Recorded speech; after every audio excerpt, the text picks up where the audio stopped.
Integrate.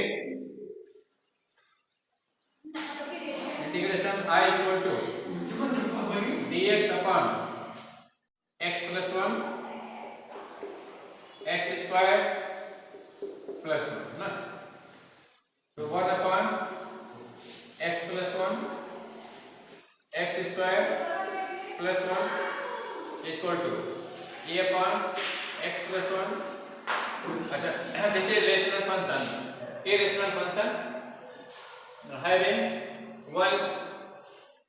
denominator as a product of one linear and one quadratic function. ठीक है, तो this is integrated by partial fraction. तो in partial fraction we break complicated denominator as a sum or difference of linear sum or difference of factor sum or difference of rational factors which can be integrated easily na. So write linear function x plus 1 as a upon x plus 1, quadratic factor x square plus 1 is written as bx plus c. इसमें देखिए quadratic factor जब लिखते हैं तो एक power को क्या कहते हैं, जैसे दो पावर है एक और लिखेंगे, एक कांस्टेंट से मल्टीप्लाई करेंगे फिर प्लस एक कांस्टेंट कर लिखेंगे, या तीन पावर होता है. ठीक है, तो क्या करते हैं एक पावर कम करते हैं तो दो पावर आता है तो dx स्क्वायर हो जाता है और फिर cx प्लस d लिखा जाता है. मतलब यहाँ जो पावर होगा उसे एक कम पावर लेकर के कांस्टेंट से मल्टीप्लाई करेंगे और फिर पावर कम करते जाएंगे और एक एक कांस्टेंट से मल्टीप्लाई करते जाएंगे और लास्ट में प्लस कांस्टेंट रख दिया जाएगा. ठीक है, अब इसके बाद क्या करते हैं इसमें जो है हम एलसीएम लेकर के बोथ साइड x के कोएफिशिएंट कंपेयर करेंगे और देयर आर 3 अननोन्स, तो to find 3 unknown we make 3 equation by comparing coefficient of x in both side.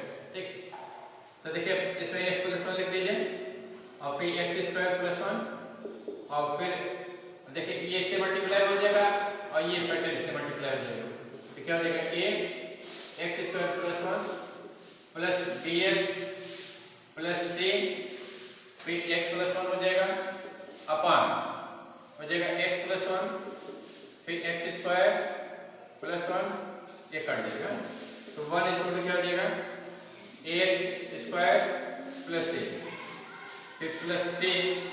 अब इसको मल्टीप्लाई कर लीजिए तो क्या हो जाएगा bx square plus cx plus dx plus ना, यह 1 इक्वल टू क्या हो जाएगा.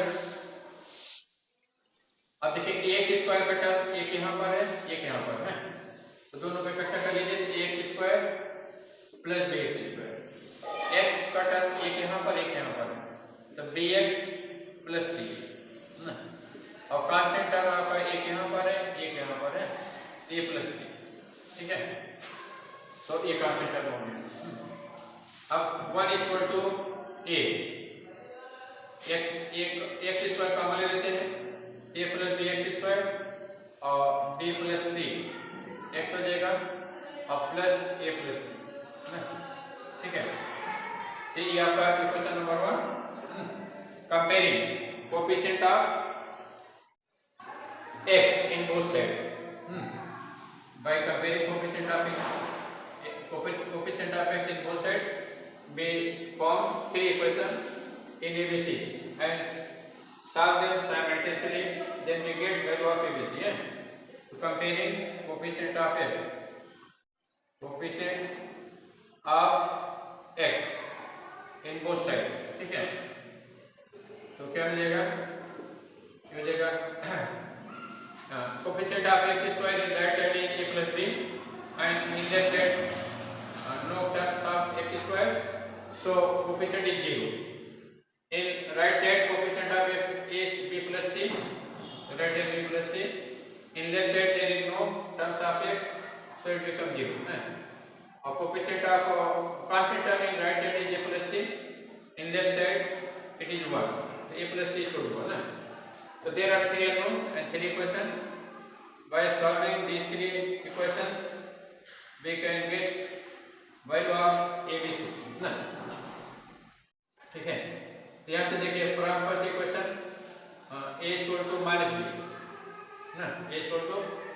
minus b.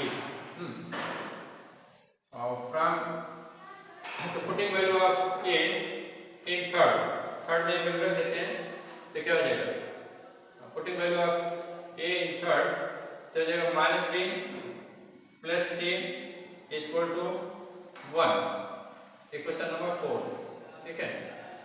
और तो एडिंग फोर्थ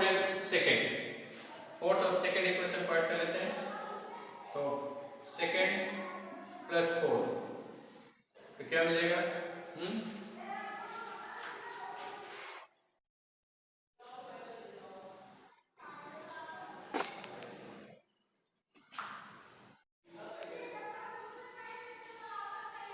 तो जगह माइनस बी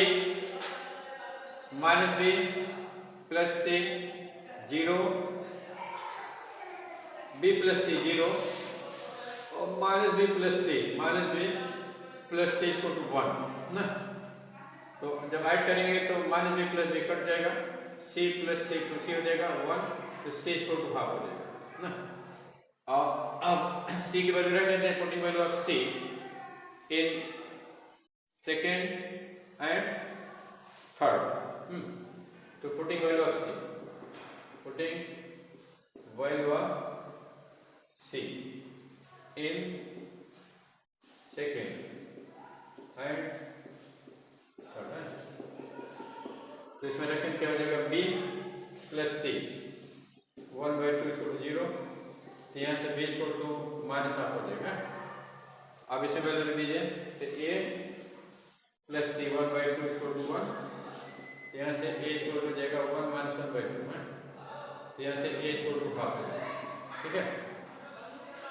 अब देखिए ए बी सी तीनों वैल्यू मिल गई ना। अब ये वैल्यू लाकर इक्वेशन 1 में रख देते हैं तो putting value of a b c in 1 putting value of a b c a b c in 1 ना। तो 1 में रखिए क्या हो जाएगा 1 अपॉन एक्स प्लस 1 और फिर हो जाएगा x square plus 1 equal to a is 1/2 upon x plus 1 और plus b is 1/2 minus 1/2 x और plus c is 1/2 upon x square और प्लस 1 ठीक है। तो ये हो गया 1/2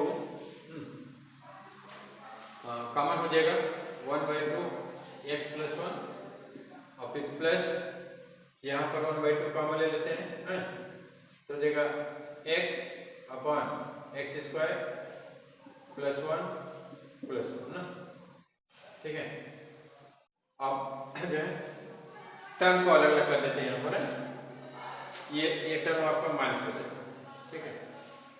तो हो जाएगा 1/2 एक्स प्लस 1 और minus 1/2 x upon x square plus 1 plus 1/2 1 upon 1 plus x square है ठीक है। Thus your complicated irrational function having complicated denominator has changed into factors which are in standard form which are integrable ना ठीक है।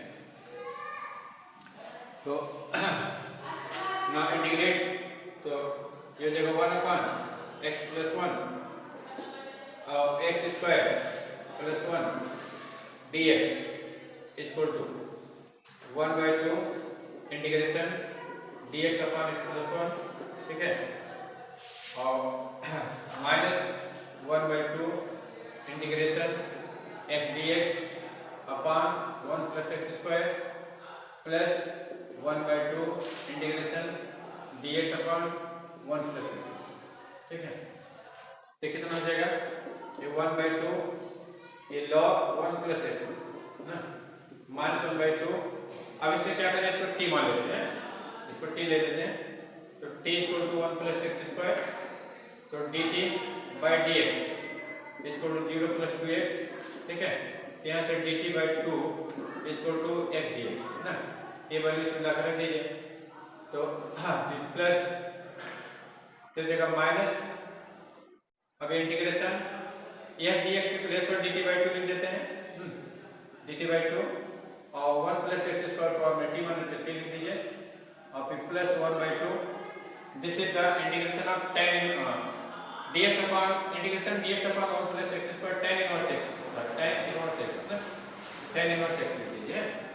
ठीक है, तो 1 by 2 ये बाहर बचेगा, तो 1 by 2 log 1 plus x minus 1 by 2 into 1 by 2 integration dt by t plus 1 by 2 tan inverse x। ठीक है, तो कितना हो गया, ये हो गया आपका 1 बाई 2 log 1 प्लस एक्स, ठीक है, और minus 1 by 4 log t plus 1 by 2 tan inverse x plus c। ठीक है, तो देखो 1 by 2 log 1 plus x minus 1 by 4 log t, value of t is 1 plus x square, तो right here 1 plus x square. ठीक है, और plus 1 by 2 tan inverse x plus c, this is your answer. देखिए answer क्या है, answer देखिए, answer देख लीजिए, हटा पहले आंसर तो देखो।